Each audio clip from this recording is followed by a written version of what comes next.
Em 1924, Marcus Garvey, um dos principais nomes da história do nacionalismo negro e do panafricanismo, em seu poema Haile, United States of Africa, mencionou pela primeira vez a ideia de uma África unida. Mas essa ideia não ficou por aí. Em 1963, na sua obra Africa Mass Unity, Kwame Nkrumah, outro nome importante da segunda fase do panafricanismo, a fase política, retomou essa ideia com mais vigor. Foi essa ideia que inspirou a fundação no dia 25 de maio de 1963 da Organização da Unidade Africana e posterior União Africana. Em 2009, Muammar al-Gaddafi, após ser eleito presidente da União Africana, insistiu na ideia de que os países africanos deviam continuar no esforço de alcançar os Estados Unidos de África. Mas após a sua morte em 2011, que levantou muitas questões na altura, a ideia de uma unidade não sumiu no imaginário africano. Robert Mugabe até quis dedicar-lhe esforços, mas não ia a tempo, uma vez que já tinha renunciado seu cargo como presidente do Zimbábue após o golpe de Estado em 2017. Uma das metas até 2025 da União Africana é construir e estabelecer uma África unida e integrada. Olá para si, seja bem-vindo ou bem-vinda ao canal. Aqui José Mungwam, na voz e redação.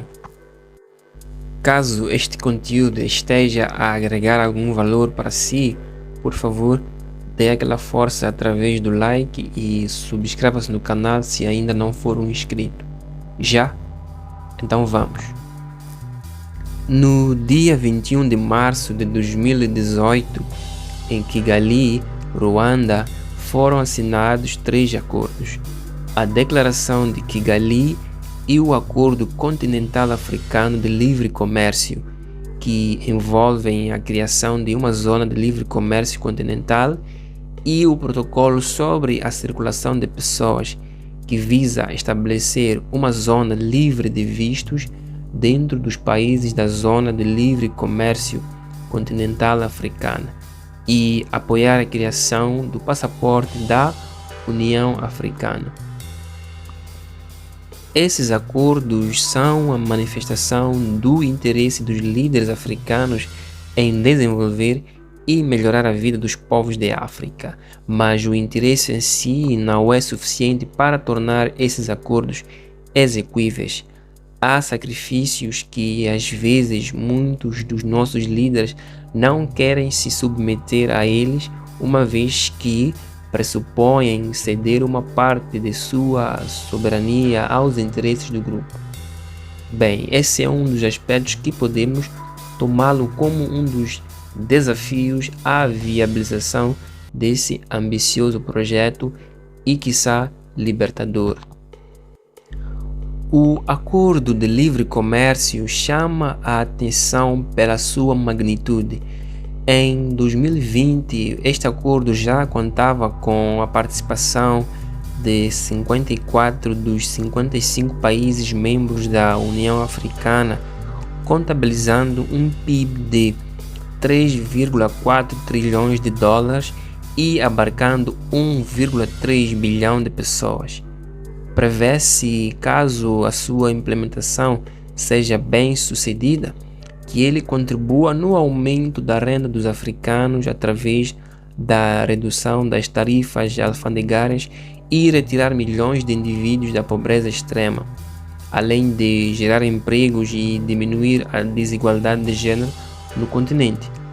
Por isso, nesse vídeo vamos nos concentrar mais nele. Zona de Livre Comércio Continental Africano. O sonho de construir os Estados Unidos de África não é recente. Como podemos ver, trata-se de uma ideia que ganhou sua importância política e econômica a partir dos anos 60, quando uma boa parte dos povos africanos já tinham conquistado as suas independências.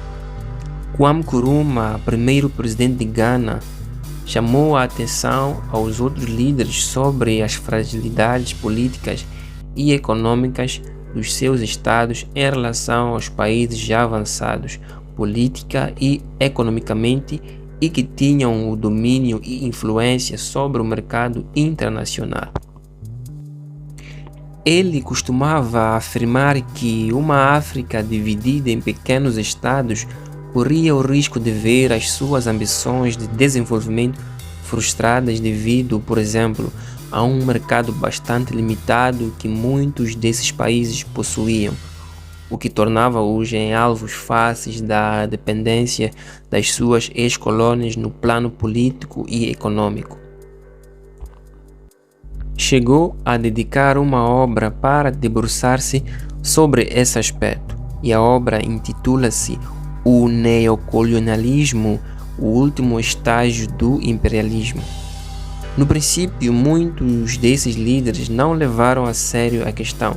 Só nos anos 80, quando muitos desses países estavam mergulhados em crises econômicas dramáticas, é que começaram a levar a sério a ideia de uma África unida. O Plano de Lagos, o relatório Berg, um estudo feito pelo Banco Mundial por encomenda dos países africanos em 1981, representam a atenção que os países africanos estavam a dar ao fenômeno do subdesenvolvimento que os seus povos experimentavam. Os resultados desses estudos não foram a criação dos Estados Unidos de África, mas a criação de agrupamentos econômicos, isto é, optou-se por criar zonas econômicas regionais que são a Comunidade dos Estados Sahel-Saarianos em 1998, o Mercado Comum da África Oriental e Austral em 1994, a Comunidade da África Oriental em 1991, a Comunidade Econômica dos Estados da África Central em 1985, a Comunidade Econômica dos Estados da África Ocidental em 1975, a União Autoridade Intergovernamental para o Desenvolvimento em 1986, a Comunidade para o Desenvolvimento da África Austral em 1980 e a União Árabe Maghreb em 1989.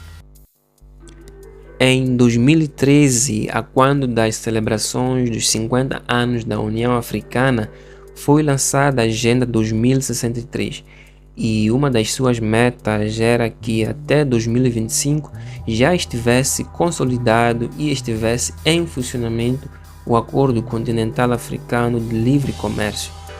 A implementação e o funcionamento desse acordo pressupõem alguns desafios e obstáculos que não devem passar despercebidos. Desafios e obstáculos à implementação do Acordo Continental Africano de Livre Comércio. Para Conrado Ottoboni Baggio, fatores como a relutância dos governos em ceder parte de sua autonomia em relação às tarifas comerciais, a persistência da violência política no continente, as dificuldades geradas por uma sobreposição de acordos comerciais pré-existentes e, não menos importante, as disparidades econômicas entre os países africanos são questões que merecem atenção por parte dos envolvidos. A relutância dos governos. Tal como já se tinha referenciado em algum momento desse vídeo, apesar dos líderes africanos manifestarem um interesse na construção de uma África mais integrada, existem aspectos relacionados aos seus interesses como líderes que podem se mostrar como obstáculos à concretização do acordo. aspectos como as pressões internas das classes, isto é, os empresários, o povo, que em algum momento podem comprometer a execução do plano. Afinal, trata-se de um projeto que pressupõe que os governos deixem de ter um controle exclusivo sobre alguns aspectos políticos e econômicos dos seus países, ou seja, levantam-se aqui questões de poder. O autor dá exemplo da Nigéria. Em 2018, o seu presidente, Muhammadu Buhari, recusou-se a assinar o acordo por temer, por exemplo, a prática do dumping, um fenômeno comercial que consiste em uma ou mais empresas de um país venderem seus produtos, mercadorias ou serviços por preços extraordinariamente abaixo do seu valor justo para o outro país, por um tempo visando prejudicar e eliminar os fabricantes de produtos similares concorrentes no local, passando então a dominar o mercado e impondo preços altos. Outro exemplo é o da Eritreia, um pequeno país africano com uma população estimada em 4.954.645 habitantes, que está sendo governado por Isaías Afewerki desde o dia 24 de maio de 1993 até hoje. É mais um exemplo de que questões como o autoritarismo político em alguns pontos de África também podem representar dificuldades e gerar inseguranças. A violência política. A persistência de conflitos armados e golpes de Estado no continente também é um outro obstáculo. Segundo o relatório anual Risk of Cope Report 2019, desde 1950 até 2018, a África subsaariana foi palco de um total de 186 golpes de Estado. 71% de todos os golpes de Estado ocorridos no mundo, 50 deles ocorridos depois do ano 2000. Recentemente, golpes de Estado, alguns que falharam, outros que deram certo, como é o caso do Gabão, janeiro de 2019, Sudão, abril de 2019, Etiópia, junho de 2019, no Mali, agosto de 2020 e recentemente em São Tomé e Príncipe 2022. Há controvérsias de que tenha se tratado de um golpe de Estado, mas que se trata de um conflito já basta para entrar na lista dos exemplos. De lembrar também que outro país que está sob a violência armada é Moçambique, através dos ataques terroristas em Cabo Delgado e o conflito civil na zona centro do país. Portanto, são exemplos de que a África ainda enfrenta ondas de violência que se colocam como obstáculos. A sobreposição das agendas das comunidades econômicas regionais. Um outro desafio típico do continente africano está na questão das comunidades econômicas regionais. A maioria das comunidades econômicas regionais foram constituídas durante os anos 1980 e 1990 como uma estratégia de promover a união continental dos países africanos, primeiro por meio da seleção e integração dos mais de 50 países africanos em algumas poucas comunidades econômicas regionais, para depois, quando o processo estivesse em um estágio mais avançado, prosseguir em direção à união continental. Assim, em um curto período de tempo foram criadas 8 principais comunidades econômicas regionais, cada uma com uma agenda, objetivos e processos decisórios distintos umas das outras.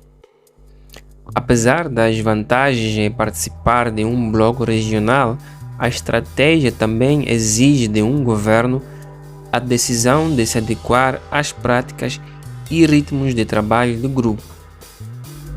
No entanto, diversos países optaram por juntar-se a mais de uma comunidade econômica regional, em alguns casos até 3 ou 4, como uma estratégia para aumentar o seu poder de decisão dentro dos blocos e optando pelo cronograma de trabalho ou processo decisório das comunidades que melhor atenderem aos seus objetivos individuais em determinado momento.